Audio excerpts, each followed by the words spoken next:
Hello students, हमने अपने पिछले लेक्चर में रोस्टर फॉर्म और सेट बिल्डर फॉर्म सेट्स की पढ़ी थी। आज हम कुछ डिफरेंट टाइप्स ऑफ सेट्स पढ़ रहे हैं। सबसे पहले ध्यान से देखिए, फाइनाइट सेट्स क्या होता है। फाइनाइट सेट्स और दूसरी चीज आज पढ़ेंगे इनफाइनाइट सेट्स।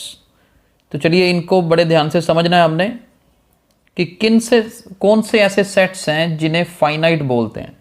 नाम से क्लियर है, फाइनाइट जिसकी काउंटिंग हो सके, यानी कि जैसे एक सेट है 1 2 3, तो ये फाइनाइट सेट है।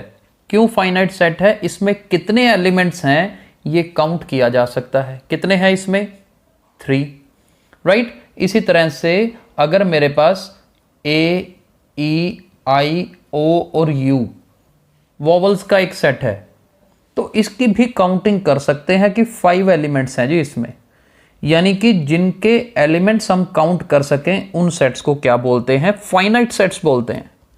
और जिनकी काउंटिंग ना कर सकें उन्हें इनफाइनाइट बोलते हैं, जैसे कि ये वाला 1 2 3 dot dot dot, that means set of all natural numbers. Counting तो नहीं कर सकते ना, कहां तक जाएगा, तो it is known as infinite set. या इसी तरह से एक और एग्जाम्पल लें, set of all even positive integers 2 4 6 8 dot dot dot. इनमें हम काउंट नहीं कर सकते कि कितने एलिमेंट्स हैं, तो इस तरह के सेट्स को इनफाइनाइट सेट बोलेंगे। और ऊपर वाले जो लिखे हैं इनको क्या बोलते हैं? फाइनाइट सेट बोलते हैं। आई होप ये दोनों टर्म्स आपको क्लियर हो गई होंगी। थर्ड हम पढ़ते हैं कार्डिनल नंबर। ये देखते हैं कार्डिनल नंबर क्या होता है। देखिए, number of elements in A set is called cardinal number. Number of elements in A set मतलब ये देखिए, ए कोई हमारे पास मान लो सेट है 1 2 और 3, इसमें कितने एलिमेंट्स हैं? हम कहेंगे जी 3 एलिमेंट्स हैं, तो कार्डिनल नंबर क्या है? 3, यानी कि n of a। Cardinal number मतलब number of elements in set a is 3। तो ये n की वैल्यू को क्या बोलते हैं? कार्डिनल नंबर बोलते हैं, यानी कि काउंटिंग कितने एलिमेंट्स एक सेट में हैं। और जैसे यहां पर ये वॉवल्स वाला जो सेट है, इसका कार्डिनल नंबर कितना है जी? उसका कार्डिनल नंबर होगा 5, राइट। तो ये है कार्डिनल नंबर। तो ये तीनों टर्म्स क्लियर हो गई होगी। आगे चलते हैं, एम्प्टी सेट क्या होता है? एम्प्टी सेट, अब जी एम्प्टी सेट देख लेते हैं। एम्प्टी सेट नाम से ही क्लियर है, जिसके अंदर कोई एलिमेंट ना हो। जिस सेट के अंदर क्या हो? कोई एलिमेंट ना हो, उसे बोलते हैं एम्प्टी सेट। ओके, तो एम्प्टी सेट को डिनोट कैसे करते हैं? It is denoted by symbol phi. ये 0 लिख के ऊपर एक ऐसे लाइन लगा देते हैं, इसे बोलते हैं फाई। एम्प्टी सेट को इससे डिनोट करते हैं। कहीं पे लिखना हो कि एक एम्प्टी सेट है मेरे पास, that means you will write phi. और ये गलती ना करना, ऐसे ना लिख देना, ये गलत होगा। अकेला फाई लिखते हैं खाली सेट बताने के लिए। हाँ, अगर आप फाई ना यूज करें तो सिर्फ कर्ल ब्रैकेट्स लगा दो, बीच में फिर कुछ भी ना लिखो। तो ये 2 मेथड है एम्प्टी सेट को शो करने के लिए। एम्प्टी सेट को नल सेट भी बोलते हैं। ये नोट कर लेनी है, छोटी छोटी चीजें आगे काम आएंगी। नल सेट भी बोलते हैं या फिर वॉइड सेट भी बोलते हैं। ठीक है, तो अभी तक हमने पढ़ा फाइनाइट सेट क्या होता है, इनफाइनाइट सेट क्या होता है, कार्डिनल नंबर क्या होता है, एम्प्टी सेट क्या होता है। और इसके आगे चलते हैं सिंगलटन सेट। ध्यान से देखिएगा, ये कुछ कंसेप्ट्स बहुत इंपॉर्टेंट हैं, बहुत जरूरी हैं, सबको आने चाहिए। ये देखिए, नेक्स्ट है सिंगलटन। अब ये भी नाम से क्लियर है, सिंगलटन सेट मतलब ऐसा सेट जिसमें एक ही एलिमेंट हो, सिंगल एलिमेंट हो। जैसे कि ये देखो, एक एलिमेंट है तो ये क्या हो गया? सिंगलटन सेट हो गया।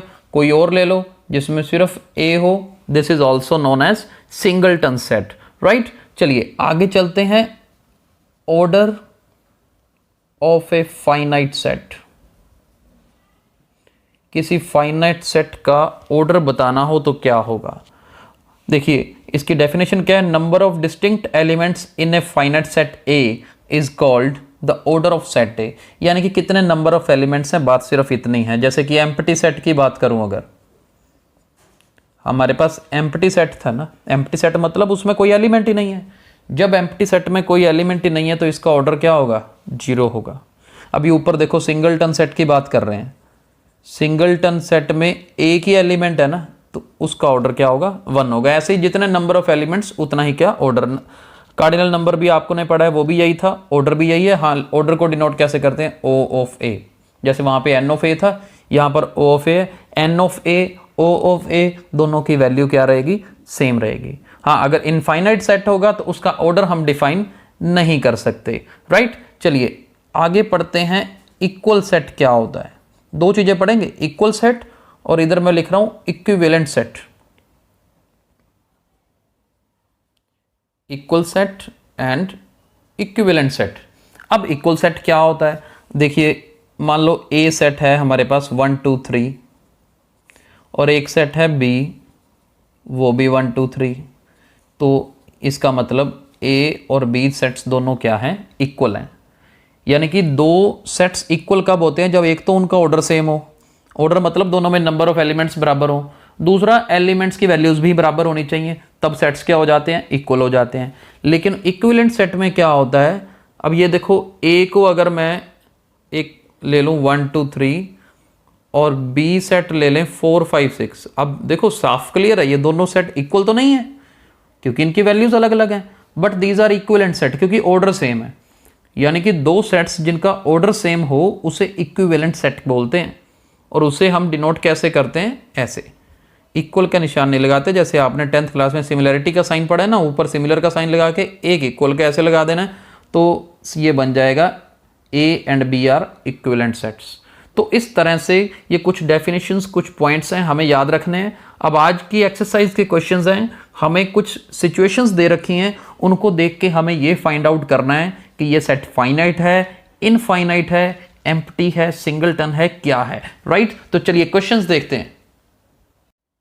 चलिए ध्यान से देखिए, कुछ सिचुएशंस हमारे सामने हैं, सेट्स दे रखे हैं और हमें ये चेक करके बताना है कि ये फाइनाइट हैं या इनफाइनाइट हैं। ध्यान से देखते हैं, set of prime numbers less than 50।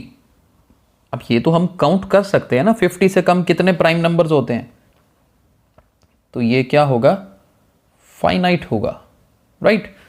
आगे देखते हैं, set of positive integers greater than 50। 50 से बड़े पॉजिटिव इंटीजर्स, ये तो जहां तक मर्जी चलते जाएं लगातार इंटीजर्स ही हैं, तो I can't count it, so this is infinite.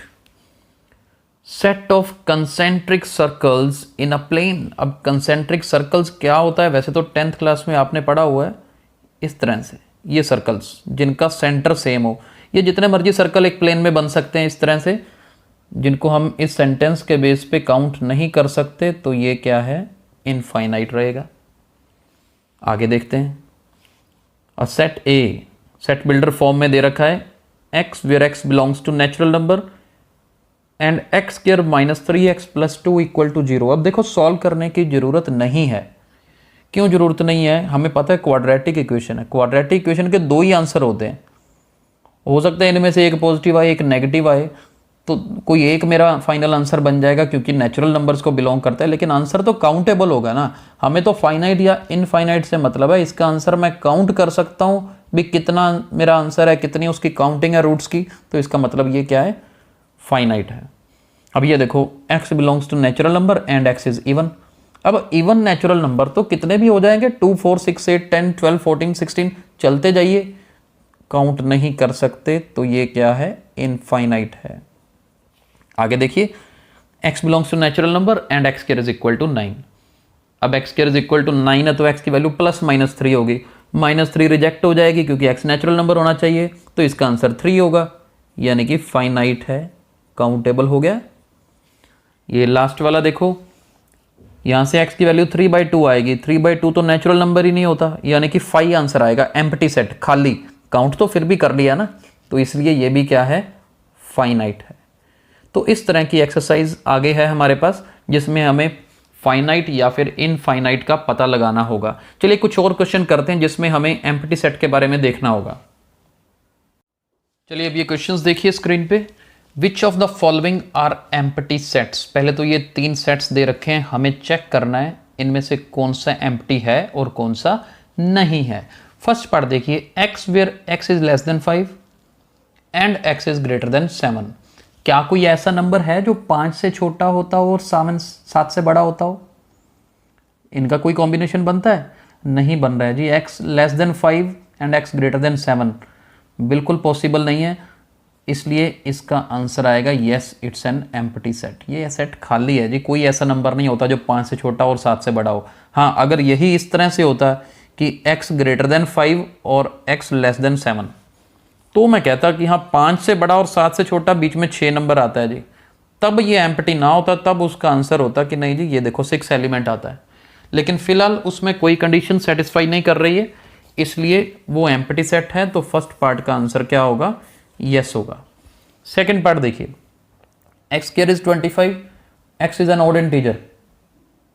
अब देखते हैं एक्स स्क्वायर को 25 को जब स्प्लिट करेंगे, खोलेंगे, अंडर रूट लेंगे दोनों तरफ, तो एक्स की वैल्यू आएगी +-5। तो फिर एम्प्टी सेट तो नहीं हुआ, दो आंसर आ रहे हैं ना, तो no, this is not an empty set. और अगर इसका आपको आंसर लिखना हो तो क्या लिखोगे? -5 और 5, ये सेट में 2 एलिमेंट्स आते हैं। थर्ड देखते हैं, x square -2 is 0 and x is rational. देखो जब एक्स स्क्वायर -2 0 है ना, तो -2 राइट साइड में लेके जाओगे तो प्लस का 2 हो जाएगा, और x square is equal to 2 मतलब एक्स की वैल्यू +-√2। √2 इर्रेशनल होता है, रैशनल नहीं होता। तो ये भी एम्प्टी सेट है जिसका कोई आंसर सेटिस्फाई नहीं करता। तो फर्स्ट और थर्ड मेरे एम्प्टी सेट्स हैं जिनमें कोई भी मेरे आंसर्स नहीं है। सेकंड वाला मेरा एम्प्टी सेट नहीं है क्योंकि उसमें -5 और 5 दो आंसर आ रहे हैं। नेक्स्ट टाइप ऑफ क्वेश्चन देखिए, आज का लास्ट टाइप हम स्टडी कर रहे हैं। Are the following pair of sets equal? एक ए सेट दे रखा है, एक बी सेट दे रखा है। We need to check whether they are equal और नॉट। अब देखो ए के तो 2 एलिमेंट्स है 1 और 2, बी के भी 1 2 होंगे तो ये इक्वल होगा। बी में क्या है? x is the solution of x square plus 3x plus 2 equal to 0, यानी कि हमें इसको सॉल्व करके देखना है। x square plus 3x plus 2 equal to 0, ये सेट बिल्डर फॉर्म में है ना, इधर रोस्टर फॉर्म में है। तो सेट बिल्डर फॉर्म से पहले इसको रोस्टर फॉर्म में बनाते हैं। इसको सॉल्व करोगे आप, मिडल टर्म स्प्लिट करना आपको आता है, इसको सॉल्व करेंगे तो आपकी ये ब्रैकेट बनेगी x plus 2 into x plus 1 equal 0। और फर्दर इसको सॉल्व करेंगे तो दो आंसर आएंगे, एक आंसर आएगा आपका -2 और दूसरा आंसर आएगा -1, यानी कि बी सेट आपका बन जाएगा -2 -1। तो कुल मिला के ए सेट है 1 2, बी सेट है -2 1। देखो कहाँ इक्वल है? These two are not equal, so A set is not equal to B. तो आज हमने डेफिनेशंस पढ़ी। कौन कौन सी डेफिनेशंस पढ़ी हमने? Finite set, infinite set, empty set, singleton set, order of finite set, equal and equivalent set. पहले तो ये डेफिनेशंस पढ़ी हमने, फिर हमने एक्सरसाइज भी करी। तो मैं कुछ असाइनमेंट्स भेजूंगा, आप उनको भी अच्छे से करिएगा। आज ये कंसेप्ट क्लियर हो जाए, कल हम आगे कंटिन्यू करेंगे। Okay, God bless you all, thank you.